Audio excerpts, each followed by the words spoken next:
আবার এসে গেল ভিডিও।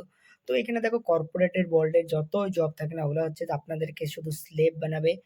আর আপনাদের মেন্টাল হ্যারাসমেন্ট হবে 9 to 5 জব তার সঙ্গে। আর কর্পোরেট জবগুলাকে মানুষ ভাবে যে অনেক ভালো যে ওদের থেকে লং আওয়ার থাকে না, রিটিং ইসে থাকে। কিন্তু কারো আন্ডারে যদি তুমি কাজ করো বা ইসে করো তোমাকে ওরা হচ্ছে মেন্টাল স্লেভ বানাবে আর ইএমআই এর মধ্যে তোমাকে বাঁধিয়ে রেখে দিবে।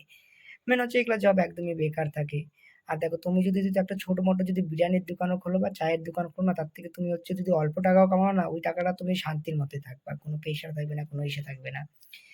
মেন দেখো কর্পোরেট জবের মধ্যে তোমাকে তো দেখো একটা গুলাম যেটা থাকে তাকে তো তার বস তো এনকারেজ করবে যে তুমি জব করতেছো, ভালো বলতেছো, তোমার ক্যারিয়ার গ্রোথ হবে। কি ক্যারিয়ার গ্রোথ হবে?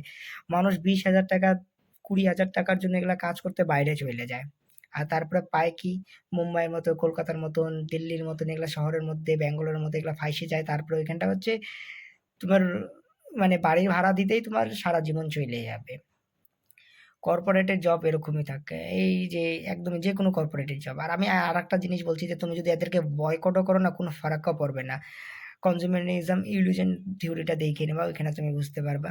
দেখো যেকোনো কর্পোরেট জব তুমি করতে যাও, যেকোনো হোক বা সিইও সরি মানে এইচআর এর হোক, মার্কেট এক্সিকিউটিভ হোক, সে হোক একদমই বেকার। আর সবথেকে বেকার হচ্ছে সেলস এর জব।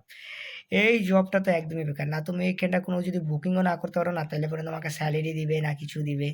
একদমই বেকার জব আছে। আমি নিজেই করছি ওইজন্য আমি জানি। এবার বলবো যে অনেকজন হনু ব্যক্তি এসে বলবে যে আমি ইসে করতেছি কিন্তু না। ওরা নিজেরা জানে না যে ওরা হচ্ছে একটা মেন্টাল স্লেভ থাকে, মডার্ন ডে স্লেভ। আর মডার্ন ডে স্লেভ কেন এটার উপর আমি আগে ভিডিও বানিয়েছি ওগুলো দেখে নাও। আমি এখানে ভিডিওগুলো বারবার প্লে করে দেখাতে পারবো না।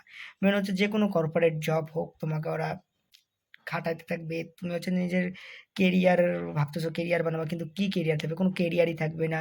শুধু তোমাকে হচ্ছে কাস্টমার প্লিজিং, কাস্টমার তোমাকে ভগবান ভাবতে লাগবে, এগুলা জিনিসই করতে লাগবে। এইটাই জিনিস হচ্ছে। দেখো কর্পোরেট একদমই বেকার।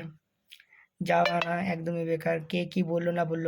গভর্নমেন্ট জব দেখো যত অনেক ক্র্যাক করতে খাটনি থাকে কিন্তু এটাই একমাত্র ভালো। এটাই একমাত্র তোমাকে বেটার লাইফ দিবে। কর্পোরেট জব তোমাকে কোনোদিন বেটার লাইফ দিবে না। শুধু মেন্টালি হ্যারাসড করবে।